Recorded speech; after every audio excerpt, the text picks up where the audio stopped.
સાઈરામ. કેમ છો વિદ્યાર્થી મિત્રો? આપણે આંકડાશાસ્ત્રમાં 1 માર્કના પ્રશ્ન છે તે છેલ્લા વિડીયોમાં જોયા કે 1 માર્કના પ્રશ્ન કઈ પ્રકારના હોય અને તે ક્યારેક 2 માર્કના પ્રશ્ન સ્વરૂપે પણ પૂછી શકે તેવા હોય છે. જો આંકડાશાસ્ત્રમાં છે ને 1 માર્કનો પ્રશ્ન, 2 માર્કનો પ્રશ્ન અને 3 માર્કનો પ્રશ્ન એમ કુલ 6 માર્કના પ્રશ્નો પૂછાય છે. તો 1 અથવા 2 માર્કના પ્રશ્નમાં આવી શકે તેવા પ્રશ્નોની ચર્ચા કરેલી એ વિડીયો નંબર 7 અને વિડીયો નંબર 8માં આપણે 1 માર્કના પ્રશ્નોની ચર્ચા કરેલી હતી, જે છેલ્લા વિડીયોમાં તમે જોઈ હશે. અને ઘણા વિદ્યાર્થીઓ જો એ જોઈ ન શક્યા હોય તો મારી ચેનલમાં YouTube ચેનલ પર www.youtube.com/મહેન્દ્ર જાડેજા આ ચેનલ પર જઈ અને તેમાં બધા વિડીયો અવેલેબલ છે. જ્યારે સમય મળે ત્યારે તમે આ વિડીયો જોઈ કોઈ કારણોસર તમે ચૂકી ગયા હોય વિડીયો જોવાનું તો આ બધા વિડીયો રિપીટ કરી લેજો અને પોઝ કરી અને તમે બધા તેમાં આપેલી માહિતી છે તેની જાણકારી રજિસ્ટરમાં લખી લેવી અને એમાં અમુક દાખલા પ્રેક્ટિસ માટે આપેલા છે તે પણ પ્રેક્ટિસ કરી લેવા. તો આપણે તો આપણે 1 માર્કના પ્રશ્ન 38 પ્રશ્ન કરેલા હતા. હવે આપણે એને આગળ વધારી છે. પ્રશ્ન નંબર 39.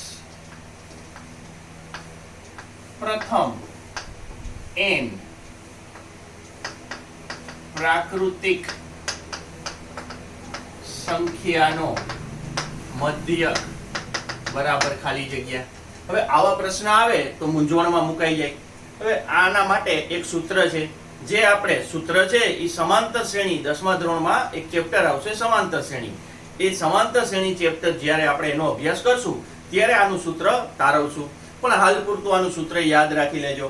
હવે સૌથી પહેલા પ્રાકૃતિક સંખ્યાનો તમને ખ્યાલ હોવો જોઈએ. પ્રાકૃતિક સંખ્યાનો મતલબ થાય ધન પૂર્ણાંક સંખ્યાઓ, જેમ કે 1, 2, 3 થી અનંત સુધી આ બધી સંખ્યાઓ છે, બધી પ્રાકૃતિક સંખ્યાઓ છે અને એને સંખ્યાગણ n વડે દર્શાવવામાં આવે છે.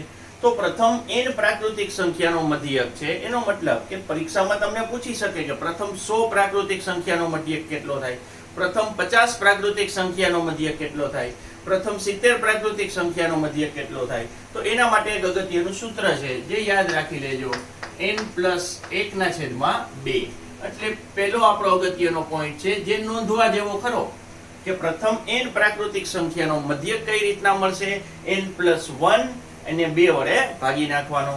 હવે આને પ્રશ્ન તરીકે આમ કંઈક પૂછાય કે પ્રથમ 100 પ્રાકૃતિક સંખ્યાનો મધ્યક બરાબર કેવી રીતના મળશે. હવે અહીંયા n ની બદલે આપેલું છે આપણને 100. એનો મતલબ કે આપણે n ની બદલે કઈ કિંમત મૂકવાની છે, 100. એટલે આપણને પ્રથમ 100 પ્રાકૃતિક સંખ્યાનો મધ્યક મળશે 100+1/2. 100+1/101/2. એને 2 વડે ભાગી નાખી એટલે 50.5 આવશે. એટલે આ અગત્યનું સૂત્ર થઈ ગયું આપણા માટે અને 1 માર્કનો પ્રશ્ન છે આ. અને જો આ સૂત્ર આપણે ન જાણતા હોય તો આપણે આના માર્ક ગુમાવવા પડે. એટલે ખાસ યાદ રાખી લેજો, પ્રથમ n પ્રાકૃતિક સંખ્યાનો મધ્યક. એના પછીનો પ્રશ્ન 40મો પ્રશ્ન. પ્રથમ n યુગ્મ પ્રાકૃતિક સંખ્યાનો મધ્યક બરાબર. હવે અહીં આપેલું છે યુગ્મ પ્રાકૃતિક સંખ્યા. હવે યુગ્મ પ્રાકૃતિક સંખ્યા કેને કહેવાય? યુગ્મ પ્રાકૃતિક સંખ્યા એ આવશે બેકી સંખ્યાઓ 2, 4, 6, 8 અનંત સુધી. આ બધી સંખ્યાઓ ધન સંખ્યાઓ પણ યુગ્મ એટલે કે બેકી સંખ્યા હોય. તો આનો જે મધ્યક છે એને શોધવાનું સૂત્ર છે n+1. Simple, n+1. એટલે પેલી ગમે એટલી પ્રાકૃતિક સંખ્યાનો તમને સરવાળો કરવાનો પૂછે તો એમાં તમારે માત્ર એનો મધ્યક શોધવો હોય તો એનો મધ્યક શોધવા માટે આપણે માત્ર 1 છે એ ઉમેરી દેવાનો છે, 1 છે એ પ્લસ કરી દેવાનો છે. જેમ કે પ્રથમ 100 યુગ્મ પ્રાકૃતિક સંખ્યાનો મધ્યક બરાબર 100+1 બરાબર 101. આ આવી ગયો આપણો જવાબ કે પ્રથમ 100 યુગ્મ પ્રાકૃતિક સંખ્યાનો મધ્યક આવશે 101.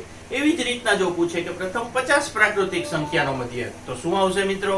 એનો જવાબ આવે 51. એમાં માત્ર તમારે 1 પ્લસ કરી દેવાનું છે એટલે યુગ્મ પ્રાકૃતિક સંખ્યાનો મધ્યક મળશે.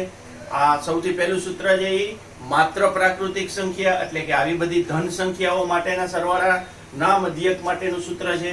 અને ત્રીજો છે યુગ્મ સંખ્યા જોઈએ. હવે આપણે અયુગ્મ સંખ્યા લઈએ. પ્રથમ n અયુગ્મ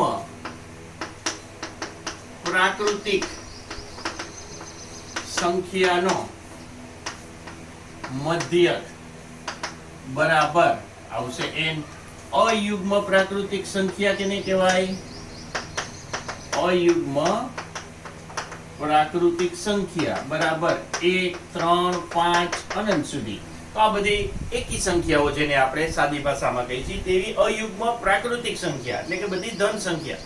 એનો આપણે મધ્યક શોધવો હોય તો સિમ્પલી જેટલી સંખ્યા હોય ઈ જ એનો મધ્યક આવશે. આ વેરી સિમ્પલ છે. જેમ કે પ્રથમ 100 અયુગ્મ પ્રાકૃતિક સંખ્યાનો મધ્યક બરાબર 100. 100 અયુગ્મ પ્રાકૃતિક સંખ્યાનો મધ્યક 100. પ્રથમ 225 અયુગ્મ પ્રાકૃતિક સંખ્યાનો મધ્યક 225. પણ જો યુગ્મ હોય તો એમાં એક ઉમેરી દેવાનું. જેમ કે અહીં 100 યુગ્મ પ્રાકૃતિક સંખ્યાનો મધ્યક કેવી રીતના મળ્યો તો કે એમાં એક પ્લસ કરવાનું. પણ જો અયુગ્મ સંખ્યા પૂછી હોય તો તમારે ઈ જ સંખ્યા જેટલી સંખ્યાનો આપણે મધ્યક શોધવાનો એટલી જ સંખ્યા જવાબ આવશે. તો આ 3 સૂત્ર છે તે અગત્યના છે, તે રજિસ્ટરમાં નોંધી લેજો. એટલે આ સૂત્ર છે એ કામના છે અને યાદ રાખી લેજો. હવે આ તો થયા ડાયરેક્ટ પ્રશ્ન. હવે આપણે ઇનડાયરેક્ટ પ્રશ્ન જોઈ. જેમ કે 42મો પ્રશ્ન 1 2 3 ડોટ ડોટ ડોટ n નો મધ્યક 6n છેદમાં 11 હોય તો n બરાબર ખાલી જગ્યા. હવે આવા પ્રશ્ન છે એ મૂંઝવણમાં મૂકી દે તેવા પ્રશ્ન છે. હમણાં જે આપણે છેલ્લા 3 પ્રશ્નો કર્યા એનામાં 3 સૂત્ર લીધા. તો જે 3 સૂત્ર છે જો તમે એ જાણતા હોય તો આ પ્રકારના પ્રશ્ન બહુ સરળતાથી સોલ્વ કરી શકશો. તો એ 3 સૂત્રનો જ ઉપયોગ છે. હવે અહીં આપેલું છે 1 2 3 થી ક્યાં સુધી તો કે n. એનો મતલબ કે પ્રથમ n પ્રાકૃતિક સંખ્યાનો મધ્યક આપી દીધો છે. કેટલો આપેલો છે પણ એ ડાયરેક્ટ સંખ્યા નથી આપી, n ના સ્વરૂપમાં આપી છે 6n ના છેદમાં 11. તો આમાંથી જે n છે એની કિંમત આપણે શોધવાની છે. તો સૌથી પહેલા 1 2 3 ડોટ ડોટ ડોટ n નો મધ્યક જે આપણને આપી દીધો છે તે લખી નાખી. હવે આનો મધ્યક શોધવાનું સૂત્ર છે. આ છે પ્રથમ n પ્રાકૃતિક સંખ્યાનો મધ્યક. તો પ્રથમ n પ્રાકૃતિક સંખ્યાના મધ્યકનું સૂત્ર છે n + 1/2 બરાબર 6n ના છેદમાં 11. હવે આમાં સાદુરૂપ આપી દઈ, ક્રોસ ગુણાકાર. 11 આ બાજુ આવશે ગુણાકારમાં, 2 બરાબરની ઓલી બાજુ અંશમાં ગુણાકારમાં આવશે. 11 કૌંસમાં n + 1 બરાબર 2 આ બાજુ આવશે, 2 ગુણ્યા 6n. હવે આ કૌંસ ખોલી નાખી એટલે 11 ગુણ્યા n 11n વત્તા 11 6 દુ 12n. 11n ઓલી બાજુ જશે એટલે માઈનસ થશે. અહીંયા વધશે 11 12n ઓછા 11n. 11 બરાબર 12n માંથી 11n જાય એટલે n વધશે. એનો મતલબ કે n બરાબર કેટલા મળ્યા 11. તો આ દાખલો હવે સરળ બની ગયો માત્ર આટલી જાણકારીથી. એનો મતલબ કે જે આપણે હમણાં જે 3 સૂત્ર કરેલા છે તે બહુ અગત્યના છે. તેને ટ્વિસ્ટ કરીને આવા પ્રશ્નો બનાવી શકે છે. આ યુગ્મ આ પ્રાકૃતિક સંખ્યાના મધ્યક માટે આપણે ગણતરી કરી તેવી જ રીતના યુગ્મ પ્રાકૃતિક સંખ્યા અને અયુગ્મ પ્રાકૃતિક સંખ્યા માટે પણ આવા પ્રશ્નો ટ્વિસ્ટ કરીને પૂછી શકે તેમ છે. તો અગત્યનો પ્રશ્ન છે. એના પછી બીજા 1 માર્કના પ્રશ્ન જે બોર્ડમાં પૂછાઈ શકે તેવા છે. તેના માટે અગત્યનો પોઈન્ટ છે એ નોંધી લેજો.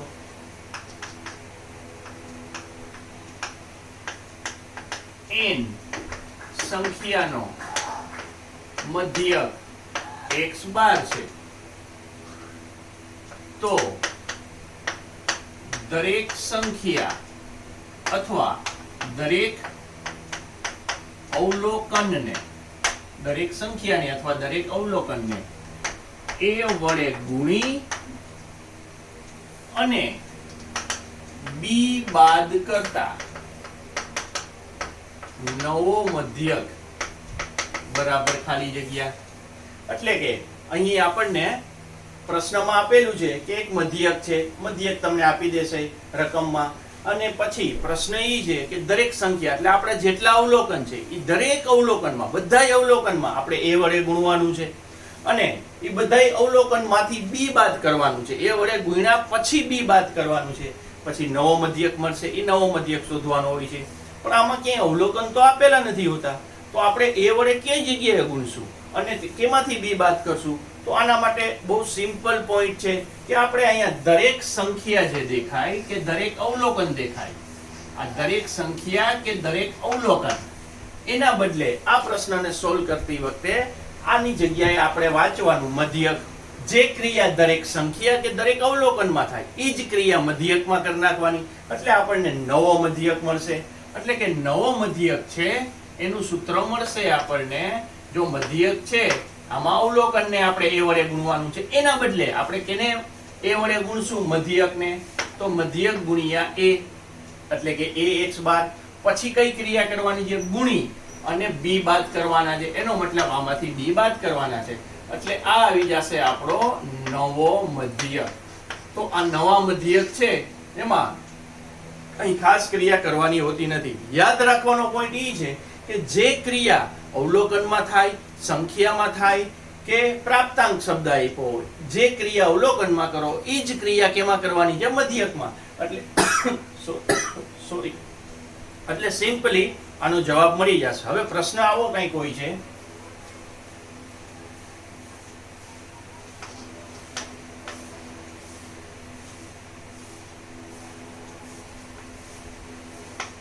દસ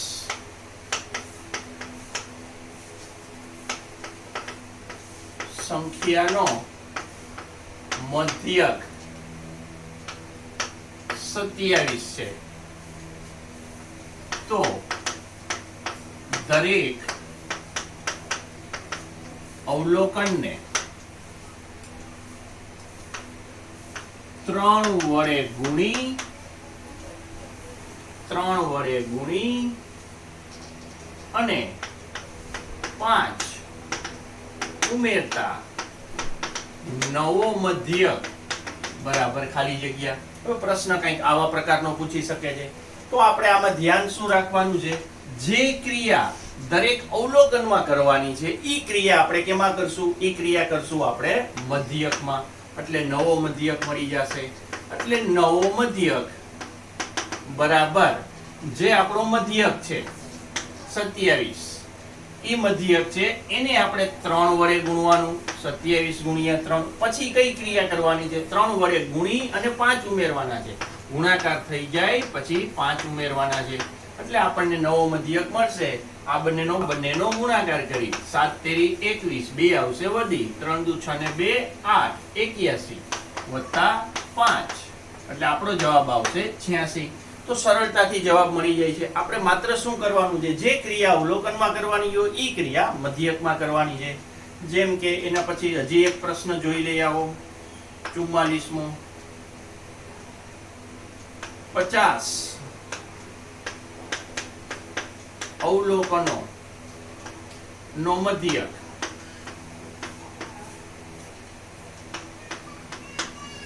15 છે. દરેક અવલોકનને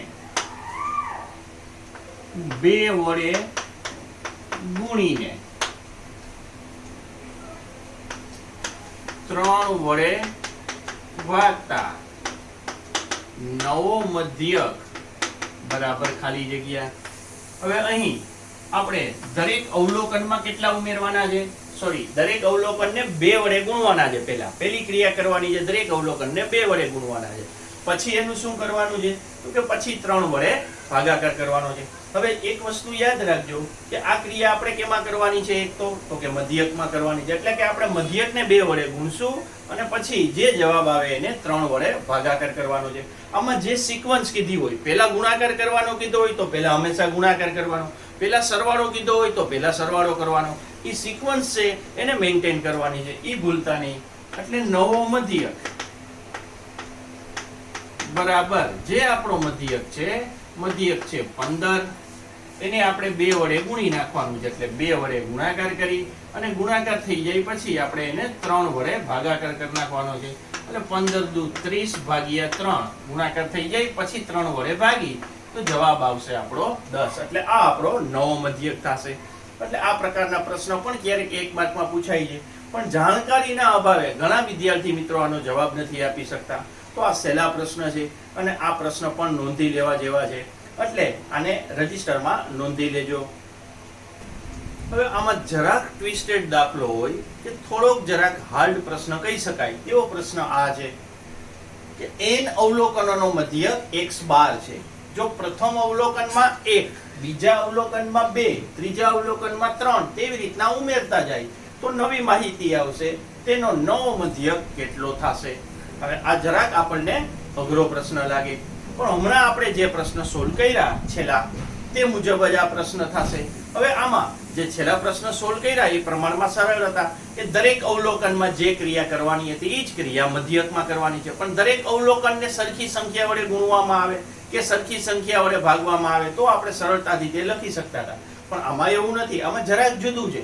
પહેલા અવલોકનમાં 1 ઉમેરવાનું છે, બીજામાં 1 નથી ઉમેરવાનું, પણ બીજું જે અવલોકન છે એમાં 2 ઉમેરવાનું છે, ત્રીજું અવલોકનમાં 3 ઉમેરવાનું છે. આવી રીતના ઉમેરતા જવાનું છે. તો નવો મધ્યક કઈ રીતના મળશે તો ધ્યાન આપજો. નવો મધ્યક બરાબર જૂનો મધ્યક વત્તા આપણે ઉમેરી છીએ શું તો કે આપણે ઉમેરી છીએ પ્રાકૃતિક સંખ્યા. પહેલા 1 ઉમેર્યું, પછી 2 ઉમેરવાનું છે, પછી 3 ઉમેરવાનું છે, પછી 4 ઉમેરવાનું છે. આવી રીતના n સંખ્યા સુધી ઉમેરતા જવાનું છે. તો આપણે હમણાં જ જે પ્રશ્ન કર્યા એમાં પ્રથમ n પ્રાકૃતિક સંખ્યાના મધ્યકનું સૂત્ર કર્યું હતું. તો પ્રથમ n પ્રાકૃતિક સંખ્યાનો મધ્યક એ આનો જવાબ થશે. જૂનો મધ્યક એટલે કે x બાર. પ્રથમ n પ્રાકૃતિક સંખ્યાનો મધ્યકનું સૂત્ર શું થશે? પ્રથમ n પ્રાકૃતિક સંખ્યાના મધ્યકનું સૂત્ર થશે n+1/2. એટલે આ મલ્ટિપલ ચોઇસ ક્વેશ્ચન એટલે કે MCQ પ્રકારનો પ્રશ્ન છે, જેમાં 4 ઓપ્શન તમને આપેલા હોય છે, એમાંથી સાચો ઓપ્શન જવાબ આપણે સિલેક્ટ કરવાનો હોય છે. તો આનો જવાબ આવશે x બાર n+1/2. તો આ પ્રકારના પ્રશ્ન છે એ થોડાક હાર્ડ લાગે તેવા છે, પણ જો આપણે આના સૂત્ર જાણતા હોય અને આ બધા દાખલા સિક્વન્સમાં પ્રેક્ટિસ કરેલી હોય તો આ પ્રશ્ન આપણને ઈઝી લાગશે. એટલે આવા પ્રશ્નોની પ્રેક્ટિસ કરતા રહેવી જોઈએ. હવે આપણે બહુલકના કેટલાક 1 માર્કના પ્રશ્ન જોઈ લઈ જે પ્રમાણમાં ઈઝી પ્રશ્ન છે. બહુલક જેને આપણે z સંજ્ઞા વડે દર્શાવી છે, અને રિપીટ કરાવી દઉં એકવાર. બહુલક કેને કહેવાય કે જે અવલોકન માહિતીમાં સૌથી વધારે વખત આવતું હોય તે માહિતીનો બહુલક થાય. એટલે કે જે અવલોકન સૌથી વધુ રિપીટ થતું હોય, સૌથી વધુ પુનરાવર્તિત થતું હોય તે અવલોકનને માહિતીનો બહુલક કહેવાય છે. ક્યારેક એક કરતા વધુ બહુલક પણ હોય છે, તેને બહુલકીય માહિતી કહેવાય છે. એકથી વધુ બહુલક હોય તો પણ હોઈ શકે છે. તો આપણે એવા કેટલાક પ્રશ્ન જોઈ લઈએ 1 માર્કમાં કે માહિતીનો બહુલક કઈ રીતે મળે.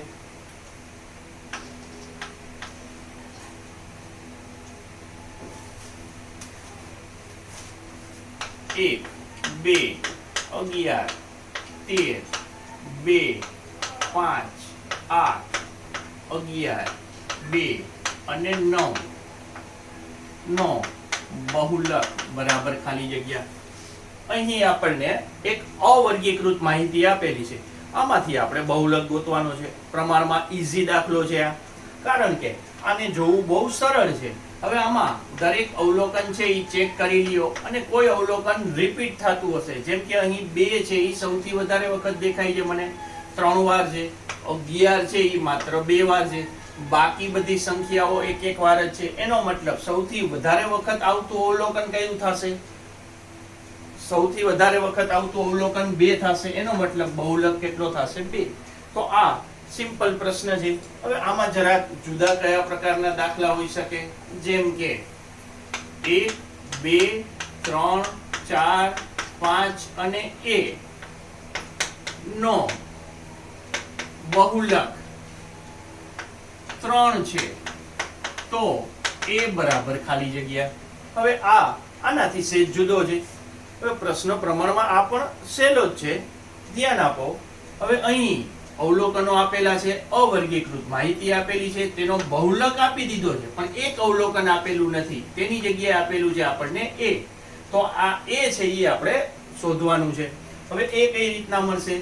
તો બહુલકનો મતલબ શું થાય? જે અવલોકન સૌથી વધુ વખત રિપીટ થાય તેને બહુલક કહેવાય. તો આમાં એક પણ અવલોકન, પેલી એ સિવાયની બધી સંખ્યાઓ ચેક કરો તો 1 2 3 4 5, આમાંથી એક પણ સંખ્યા રિપીટ નથી થતી. એનો મતલબ કે આપણો જે બહુલક 3 છે એ 1 થી વધારે વખત હોવો જોઈએ, અને અહીં 3 એક જ વખત છે. એનો મતલબ a ની જગ્યાએ અહીં a ની કઈ કિંમત હોવી જોઈએ? 3.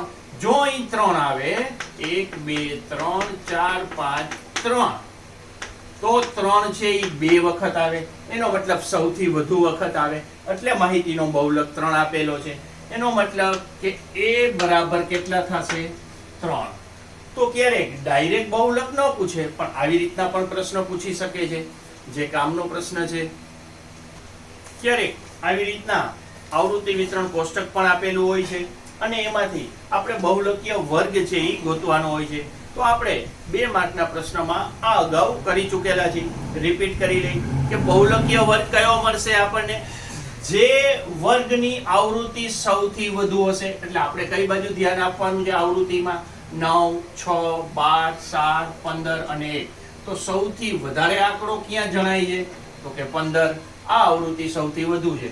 તો આ આવૃત્તિ ધરાવતો વર્ગ છે એ કયો છે? 20 થી 24. એનો મતલબ કે આપણો બહુલકીય વર્ગ થશે 20 થી 24. તો આવા સિમ્પલ પ્રશ્ન પણ ઘણીવાર 1 માર્કમાં પૂછાય છે. હવે આ એક પ્રશ્ન છે કે જેમાં આપણને એક અવલોકન છે એ નથી આપેલું, એ અવલોકન આપણે ગોતવાનું છે. અહીં આપેલો છે x. હવે પહેલા તો મધ્યસ્થ એટલે શું?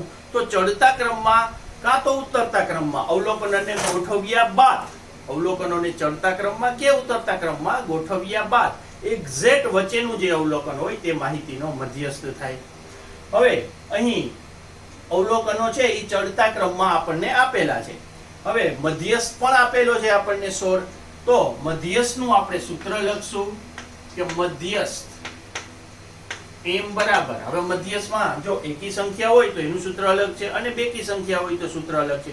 એટલે કે યુગ્મ અને અયુગ્મ માટે મધ્યસ્થના સૂત્ર અલગ છે. તો અહીંયા પેલા n કેટલા છે? 1 2 3 4 5 6. n 6 છે, એટલે કે યુગ્મ છે, બેકી સંખ્યા છે. તો એનું સૂત્ર આવશે મધ્યસ્થ એટલે n દ્વિતીયાંશ મૂ અવલોકન વત્તા n દ્વિતીયાંશ પ્લસ 1 મૂ અવલોકન, અને છેદમાં આવશે 2. આ મધ્યસ્થનું સૂત્ર જે આપણે અગાઉના વિડીયોમાં કરી ચૂક્યા છીએ. હવે મધ્યસ્થ અહીં આપી દીધો છે, તો મધ્યસ્થની જગ્યાએ 16 લખી નાખી. અહીં n કેટલા છે? n ટોટલ 6 અવલોકનો છે, એટલે n લેવાનું છે 6. 6 ના અડધા કેટલા થાય? 6 ના અડધા થશે 3, એટલે કે ત્રીજું અવલોકન વત્તા 6 ના અડધા 3 વત્તા 1, એટલે કે 3 પછીનું ચોથું અવલોકન, અને છેદમાં આવશે 2. એનો મતલબ કે ત્રીજું અવલોકન અને ચોથું અવલોકનનો સરવાળો ભાગ્યા 2. હવે આમાં ત્રીજું અવલોકન કયું છે? x. ચોથું અવલોકન કયું છે? 18 છેદમાં 2. હવે આનું સાદું રૂપ આપી દઈએ એટલે આપણને x મળી જશે. 16 આ બાજુ આવશે, સોરી 2 આ બાજુ આવશે, 16 સાથે ગુણાકારમાં 16 દુ થશે 32 બરાબર x વત્તા 18. માટે 32 ઓછા 18 બરાબર x. માટે x બરાબર 32 માંથી 18 જશે એટલે વધશે 14. એનો મતલબ આપણું જે મિસિંગ અવલોકન છે, એટલે કે જે અવલોકન આપેલું નથી એ અવલોકન છે એ આવશે 14. હવે એના પછીનો પ્રશ્ન જોઈ. પ્રશ્ન 50મો પૂછી ગયા આપણે. 50 એક માહિતીના અવલોકનો x ના છેદમાં 4, x ના છેદમાં 2, x ના છેદમાં 3, x ના છેદમાં 5 છે, જ્યાં x ગ્રેટર ધેન 0. જો માહિતીનો મધ્યસ્થ 5 હોય તો x બરાબર ખાલી જગ્યા. હવે આ એક બહુ સારો દાખલો છે, ટીક કરી રાખો. હવે આ દાખલામાં અવલોકનો આપેલા છે, પણ બધા અવલોકનો x સ્વરૂપમાં આપેલા છે. અહીંયા સંખ્યા આપેલી નથી અને મધ્યસ્થ આપી દીધો હશે તમને. અહીંયા મધ્યસ્થ આપી દીધો છે 5. તો આપણે x ગોતવાનું છે. મધ્યસ્થ એટલે એક્ઝેક્ટ વચ્ચેનું અવલોકન. તો એના માટે સૌથી પહેલા અવલોકનોને કાં તો ચડતા ક્રમમાં ગોઠવવા પડે અથવા ઉતરતા ક્રમમાં ગોઠવવા પડે. આપણે અવલોકનોને ચડતા ક્રમમાં ગોઠવતા.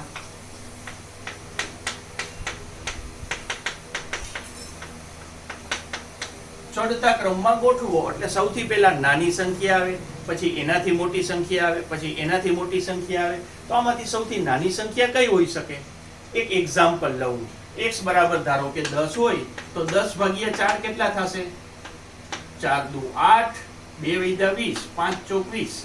એટલે કે x બાય 4 છે એના બરાબર મેળવું મને 2.4. એના પછી x બરાબર 10.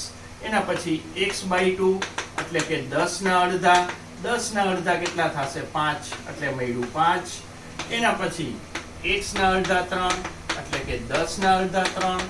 3 તેરી 9, 3 તેરી 9, 3 તેરી 9. એના પછી x ના છેદમાં 5, 10 ના છેદમાં 5, 10 ભાગ્યા 5 એટલે 2. તો આપણી પાસે આટલા અવલોકન. આ તો સમજવા માટે મેં એક્ઝામ્પલ લીધા છે. આપણે x ની કિંમત તો ગોતવાની છે. આના ઉપરથી તમને ખ્યાલ આવશે કે સૌથી નાની સંખ્યા કઈ હશે. તો આમાંથી સૌથી નાની સંખ્યા કઈ દેખાય છે? તો કે 2. એના પછીની સંખ્યા કઈ આવશે? તો કે 2.5 એટલે કે x ના છેદમાં 4. એના પછીની સંખ્યા કઈ આવશે 2.5 કરતા મોટી? તો કે x ના છેદમાં 3. એનાથી મોટી સંખ્યા કઈ આવશે? તો x ના છેદમાં 2. અને સૌથી મોટી સંખ્યા આવશે x. એનો મતલબ કે આ કઈ ગણતરી કરવાની જરૂર નથી તમારે, આ તો સમજવા માટે લીધું છે. એનો મતલબ કે આપણે ચડતા ક્રમમાં ગોઠવવા હોય તો છેદમાં અંશ તો બધાના સરખા છે. તો છેદમાં સૌથી મોટી સંખ્યા આપેલી હોય ને એનો મતલબ કે એને સૌથી મોટી સંખ્યા વડે ભાગી છે તો ભાગાકાર હંમેશા નાનો આવવાનો. એનો મતલબ આ સૌથી નાની સંખ્યા છે એટલે સૌથી પહેલા લખી નાખવાનું x ના છેદમાં 5. પછી એનાથી મોટી સંખ્યા. એનાથી મોટી સંખ્યા કઈ છે? x ના છેદમાં 4 આવશે. પછી એનાથી મોટી સંખ્યા x ના છેદમાં 3. પછી એનાથી મોટી સંખ્યા x ના છેદમાં 2 અને x. તો આ રીતે આપણે અવલોકનોને ચડતા ક્રમમાં ગોઠવી શકીએ. હવે આનો આપણે મધ્યસ્થ આપી દીધો છે. મધ્યસ્થ આપ્યો છે આપણને. મધ્યસ્થ આપ્યો છે 5. મધ્યસ્થ મતલબ એક્ઝેક્ટ વચ્ચેનું અવલોકન અથવા સૂત્ર મુજબ કરવું હોય આપણે તો n + 1 ના છેદમાં 2 મું અવલોકન. ટોટલ 5 અવલોકન છે એટલે 5 + 1 ના છેદમાં 2 એટલે કે 5 + 1 એટલે 6 ના અડધા ત્રીજું અવલોકન. એ આપણો થશે મધ્યસ્થ. આપણને ડાયરેક્ટ પણ ખબર પડવી જોઈએ. એક્ઝેક્ટ વચ્ચેનું અવલોકન આ આવશે, ત્રીજું અવલોકન 2 આ બાજુ અવલોકન છે, 2 આ બાજુ એટલે આ વચ્ચેનું અવલોકન. એ આપણો મધ્યસ્થ થશે. એટલે મધ્યસ્થ ઈ લખી નાખવાનો. એટલે x ની કિંમત મળશે 3 × 5 = 15. આવી રીતના આ પ્રશ્ન બહુ સારો છે. અને x મળી ગયા પછી જો આ જ પ્રશ્નમાં તમને પૂછે કે આ માહિતીનો હવે તમે મધ્યક ગોતો, અહીંયા પહેલા મધ્યસ્થ મળશે. જો તમને આમાં મધ્યસ્થ આપી દે તો મધ્યક પણ મળી જાય. હવે અહીંયા x ની જુદી જુદી કિંમત મૂકી દઈ પછી આપણને મધ્યક પણ મળી શકે છે આ જ પ્રશ્નમાં. હવે 1 માર્કના કેટલાક મધ્યકના પ્રશ્ન જોઈ લઈ.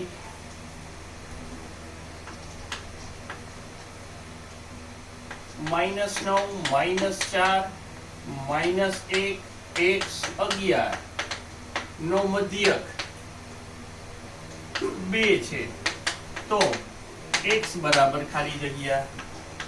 અને બીજો આવો પ્રશ્ન છે x - 4, x - 2, x + 2, x + 4 નો મધ્યક 9 છે તો x બરાબર ખાલી જગ્યા. હવે આવા મધ્યકના પણ 1 માર્કના પ્રશ્ન છે કે જેમાં આપણને x આપેલું હોતું નથી અને અવલોકનમાં જે x ઘટતું હોય તે x ગોતવાનું હોય છે, એની કિંમત ગોતવાની હોય છે. પહેલા આપણે 51મો પ્રશ્ન લઈ. હવે આટલા અવલોકન છે -9, -4, -1, x 11. આ ટોટલ 1 2 3 4 5 અવલોકન છે.